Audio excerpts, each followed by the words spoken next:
কাল রাত্রে জনসভায় মীনাক্ষী মুখার্জি। ভালো লাগলে শেয়ার করুন, সাবস্ক্রাইব করুন, লাইক করুন। মূল এজেন্ডা আমাদের রাজ্যের বেঁচে থাকার জন্য, মূল এজেন্ডা এই গোটা দেশের, আমাদের রাজ্যের, আমার আপনার আমাদের বেঁচে থাকার জন্য। বেঁচে থাকা হাত পেতে নয়। আজকে সব থেকে বেশি आक्रमणের मुखे पार्लियामेंट में किसका सांसद पद खारिज किया, किसका नहीं, ये एजेंडा दूसरा है। ये एजेंडा दूसरा है कि किस एजेंडे पे उन लोगों का सांसद पद खारिज किया। ये एजेंडा भी दूसरा है कि कार पद्धति गणतांत्रिक, कार पद्धति अगणतांत्रिक। কিন্তু স্বাধীন ভারতবর্ষের ইতিহাসে খুব বিপদের দিন। আজকে আমরা আপনারা ৪৬তম দিনের কথা বলছি যে স্বাধীন ভারতবর্ষ যা গোটা দুনিয়ার গণতন্ত্রের পীঠস্থান, সেই ভূমিতে দাঁড়িয়ে আজ সংসদের সংসদ পদ খারিজ হচ্ছে। ये आज का दिन नहीं, जिस दिन वो लोग कालमुरी को खून किए थे, जिस दिन वो लोग दाभोलकर को खून किए थे, जिस दिन वो लोग पानसरे और गौरी लंकेश को खून किए थे, उसी दिन इसका सूचना था।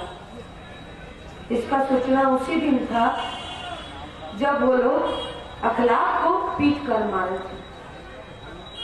এটা সেই দিনই শুরু ছিল, যেদিন ওরা একটার পর একটা নিউজ চ্যানেল কেড়ে নিয়েছিল।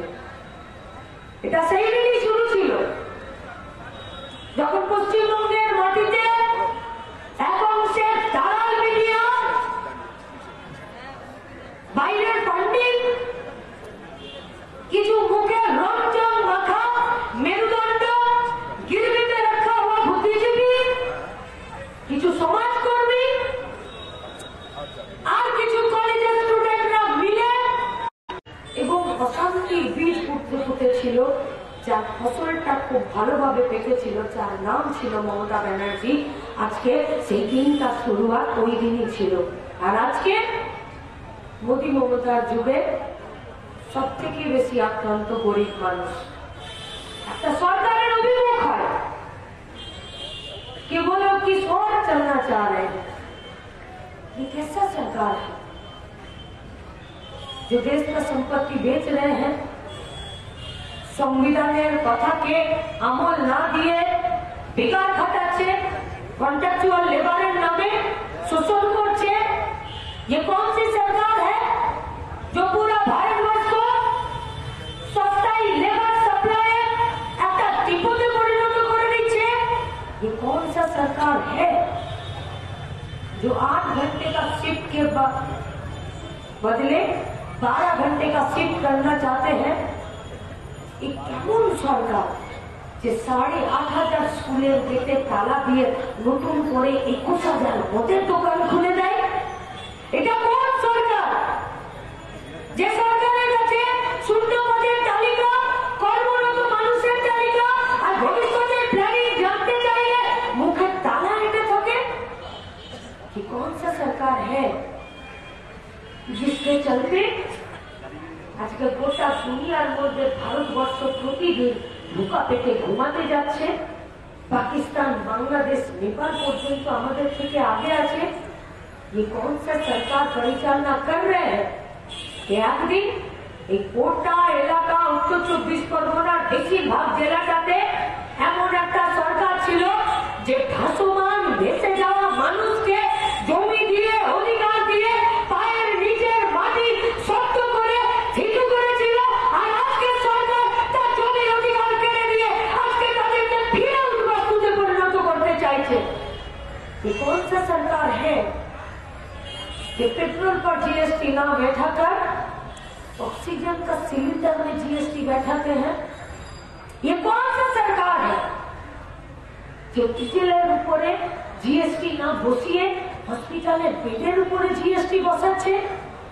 কোন সরকার যে গ্রামে টাকা দিয়ে গরিব বাড়ির ছেলে মেয়েদের লেখাপড়া করে রিসার্চের টাকার উপরে খোপ মারছে? ये कौन सा सरकार है প্রত্যন্ত গ্রামের পুয়াতি মেয়েগুলোকে দুবেলা একটু ভালো করে খেতে দিয়ে যে আইসিডিএস সেন্টার গুলো দিল্লিতে প্রগতিশীল বামপন্থী মনন মুক্ত চিন্তার যে এমপিরা ছিল তাদের লড়াইয়ে anganwadi mid day meal ICDS কে ছিনিয়ে নিয়ে এসেছিল। সেই আঙ্গনবাড়িতে সেই আইসিডিএস সেন্টারে আজকে 19,000-এর বেশি পদ ফাঁকা রেখেছে। আর গ্রামে বস্তি শহরের इलाका पिछड़े पड़ा मानुष है वो आईसीडीएस का सेंटर से माँ का छाती में दूध होने के लिए जो और उसका शरीर में खून होने के लिए जो आयरन का टैबलेट था वो आयरन बड़ीटा पर्यंत बंद করে দিয়েছে। তখন বামপন্থীদেরকে লড়াইয়ের সামনে সারিতে নামতে হয়। বামপন্থীদেরকে তখন মাথায় তখন বাঁধकर মিছিল का आगे रहना पड़ता है। বামপন্থীদেরকে তখন জেলের ভেতরে যেতে হতে পারে, খুন হয়ে যেতে পারে, বাড়ি ঘর ছেড়ে দিতে পারে, ক্ষতিপূরণ দিতে হতে পারে, ক্লাস ধরে উদ্বোধন করাতে পারে, একক সংখ্যা গরিষ্ঠতা রহকারে তবু রাস্তা ছেড়ে যায় না। সেই বামপন্থীরা আজকে রাস্তায় নেমেছে। ये ऐसा लड़ाई है, ये इंसाफ के मांग पर जो दोस्ती के दिलों में साहस और दुश्मन के दिलों में डर पैदा कर रहा है। তাই আজকে আপনারা নেমেছেন এই রাস্তায়। জিনিসপত্রের দাম, খেতে খাওয়া মেহনতি মানুষের বেঁচে থাকার সত্যি, लेकिन मीडिया का सवाल पूछिए, চোর কুনাল এই বলেছে, আপনি কি বলেছেন? আমার বাবা তাই করেছে চোর কুনালের কথার উপরে বলতে। ও দিল্লি গেল, আপনি কি বলবেন? আরে আপনি দিল্লি গেলে আমার 100 দিনের টাকা আনলেন নাকি? আমি কি বলতে পারি? কি इसीलिए बोला जाता है कि हर जगह अपना काबिलियत मत दिखाइए। कुत्तों के दौड़ में चीते कभी नहीं दौड़ता। ठीक है, अलग से रास्ता बनाते हैं और अलग रास्ते में चलते हैं और अलग रास्ते में दौड़ता है। তাই আজকে বাঘের বাচ্চারা যে বাঙালির মুখের রক্ত দিয়ে বক্রেশ্বর গড়েছিল, সেই বাঙালির বাচ্চারা, সেই ভারতের বাচ্চারা, সেই পশ্চিমবঙ্গের বাচ্চারা, সেই বামপন্থী প্রগতিশীল খেটে খাওয়া মেহনতি মানুষের পরিবারের ছেলে মেয়েগুলো আজকে রাস্তায় হাঁটছে গোটা পশ্চিমবঙ্গকে, গোটা দেশকে, আসলে আমার দেশের গরিব খেটে খাওয়া মেহনতি মানুষকে বাঁচাতে। তাই এই বাঁচার লড়াইটা একটা বিরাট মাঠের লড়াই। সেই বিরাট মাঠের লড়াইয়ে নকল যুদ্ধ ছাড়ো, আসল কথা বলো। আর আসল কথা বলতে বলতে অনেকের প্যান্ট ভিজে যাচ্ছে, অনেকের প্যান্টের পিছনে হলুদ দাগ হয়ে যাচ্ছে। তাই যারা আসল কথা বলতে পারে না তারা দূরে আছে, আর যারা নকল কথা থেকে সামনে আসল কথা যুদ্ধকে নিয়ে যেতে চায় তারা এই বেলঘরিয়া থেকে আরো একবার 7 জানুয়ারি ব্রিগেডের মাঠে আসবে। এ আমাদের আশা, এ আমাদের প্রত্যাশা, এ আমাদের বিশ্বাস আছে। বিশ্বাস আছে আপনাদের কাজের উপর, বিশ্বাস আছে আপনাদের দায়বদ্ধতার উপর।